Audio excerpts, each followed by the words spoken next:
सो Pokemon super journey के पिछले episode में हमने देखा हमारा हीरो एश केचम वर्ल्ड चैंपियन बनने के बाद अपने घर पैलेट टाउन आता है क्योंकि एश को अपने डैड से मिलना था। लेकिन जैसे वो पैलेट टाउन पहुंचता है उसे पता चलता है उसके डैड पहले निकल चुके हैं। लेकिन इस बार एश के डैड एश के लिए एक लेटर छोड़ के जाते हैं और इस लेटर में पोकेमॉन मास्टर कैसे बने उसके बारे में बताया गया है। और लेटर के अकॉर्डिंग हम एश को देखते हैं जो कि पोकेमॉन मास्टर बनने के लिए एक न्यू रीजन जिसका नाम है जेरफ रीजन वहाँ पर आ जाता है। अब आगे तो जेरफ रीजन में आने के बाद हम एश को देखते हैं जो कि अपने मन में सोचता है तो ये है जेरफ रीजन जहाँ पर मैं पोकेमॉन मास्टर बनूंगा। लेकिन एक सेकंड, डैड ने मुझे तो बताया नहीं कि आगे मुझे क्या करना है। लेकिन चलो कोई बात नहीं, अभी के लिए तो पोकेमॉन सेंटर में चला जाता हूँ, वहाँ जाके पता कर लूंगा। और एश पोकेमॉन सेंटर जाने के लिए जैसे सिटी में एंटर करता है वो सिटी को देख के शॉक हो जाता है क्योंकि सीजन की सिटी काफी ज्यादा एडवांस है। और कुछ देर मेहनत करने के बाद हम एश को देखते हैं जो की फाइनली पोकेमॉन सेंटर ढूंढ लेता है और वहाँ पर जाके अपने पोकेमॉन को हील करवा लेता है। और पोकेमॉन हील करवाने के बाद हम एश को देखते हैं जिसके सामने एक छोटा लड़का खड़ा होता है। और तभी एश उससे पूछता है क्या तुम मुझे बता सकते हो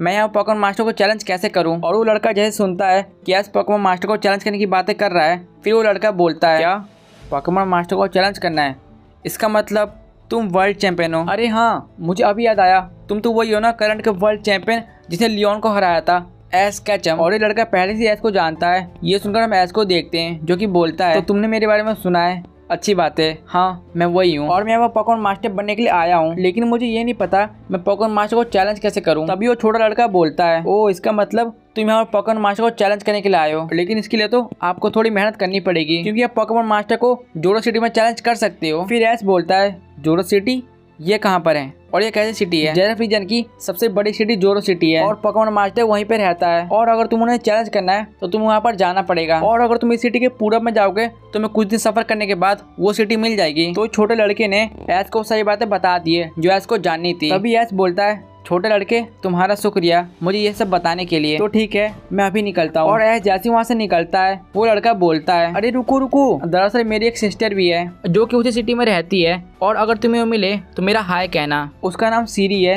याद रखना। ये सुनते हम एश को देखते हैं जो कि उस सिटी की तरफ निकल जाता है। और एक दो दिन सफर करने के बाद हम एश को देखते हैं जो कि फाइनली जोरो सिटी पहुंच जाता है। और एश जैसे सिटी के बीच में जाता है वो देखता है पूरे सिटी के बीच में एक बहुत बड़ी स्टेडियम है और स्टेडियम को देखकर एश समझ जाता है ये वही स्टेडियम है जहाँ पर एश की बैटल पोकेमॉन मास्टर से होने वाली है। तभी हम एश को देखते हैं जो कि बोलता है तो फाइनली मैं यहाँ पहुंच गया, तो चलो चलता हूँ बैटल करने के लिए। और इतना बोलने के बाद ही हम एश को देखते हैं जो कि स्टेडियम की तरफ जाने लगता है। लेकिन जैसे वो स्टेडियम की तरफ जाता है स्टेडियम का गार्ड उसे रोक देता है और इसे बोलता है बच्चे तुम कौन हो और अंदर क्या करने जा रहे हो, तुम्हें पता है ना यहाँ पर मामूली लोग नहीं जा सकते। और तभी एश बोलता है मैं हूँ एश केचम पैलेट टाउन से और मैं यहाँ पर पोकेमॉन मास्टर को चैलेंज करने के लिए आया हूँ। और गार्ड जैसे एश का नाम सुनता है वो बोलता है अच्छा एश केचम, मुझे एलेक्स ने बताया था कि उनका बेटा एश केचम यहाँ पे आने वाला है, तो इसका मतलब तुम एलेक्स के बेटे हो जो कि हाल ही फिलहाल में नया वर्ल्ड चैंपियन बना है। और फिर एश बोलता है हाँ मैं उन्हीं का बेटा हूँ, वैसे क्या आपको पता है मेरे डैड कहाँ पर है। फिर गार्ड बोलता है हाँ मुझे पता है, अगर तुम स्टेडियम के अंदर जाओगे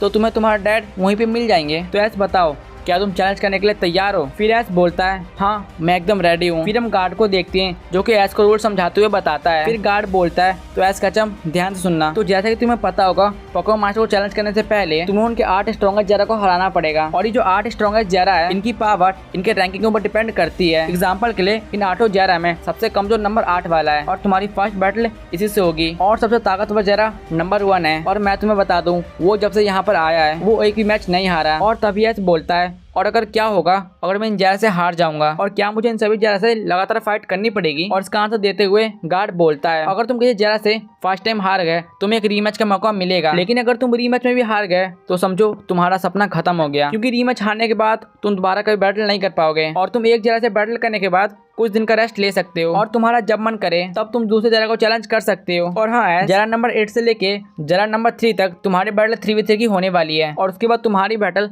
6v6 की होगी और बाकी के रूल्स तुम्हें अंदर समझा दिया जाएगा। तो एश केचम बताओ क्या तुम रेडी हो जाने के लिए। तो एश बोलता है हाँ अब मैं बिल्कुल रेडी हूँ, तो मैं जाता हूँ। और इतना बोलते हैं एश को देखते हैं जो कि स्टेडियम के अंदर चला जाता है। और स्टेडियम में कुछ देर आगे बढ़ने के बाद हम देखते हैं एश केचम एक छोटे ग्राउंड में पहुंच जाता है। और एश जैसे ग्राउंड में पहुंचता है वो देखता है यहाँ पर एक रेफरी और सामने उसका अपोनेंट यानी कि एक ट्रेनर खड़ा होता है। और तभी वो ट्रेनर अपने आप को इंट्रोड्यूस करता है वर्ल्ड चैंपियन एश केचम, स्वागत है जेरफ रीजन के जोरो सिटी के जोरो स्टेडियम में। मैं हूँ जेरा नंबर 8 किरीतो और तुम्हारा फर्स्ट अपोनेंट भी। तो एश केचम क्या हम मैच स्टार्ट करें? और जेरा नंबर 8 की बात सुनने के बाद हम ऐश को देखते हैं जो कि बोलता है हाँ बिल्कुल, मैं भी इसी का इंतजार कर रहा था। तभी वहाँ का जो रेफरी होता है वो बोलता है जेरा नंबर 8 यानी किरीतो और वर्ल्ड चैंपियन यानी ऐश कचम, इन दोनों की बैटल अब स्टार्ट होती है। इस बैटल में दोनों ट्रेनर्स 3 पोकेमॉन का यूज करने वाले हैं और कोई एक ट्रेनर एक फिनोमेना का यूज कर सकता है और जिस ट्रेनर का पोकेमॉन आखिरी तक खड़ा होगा वो ट्रेनर ये मैच जीत जाएगा। तो दोनों ट्रेनर्स अपने पोकेमॉन बाहर लाओ।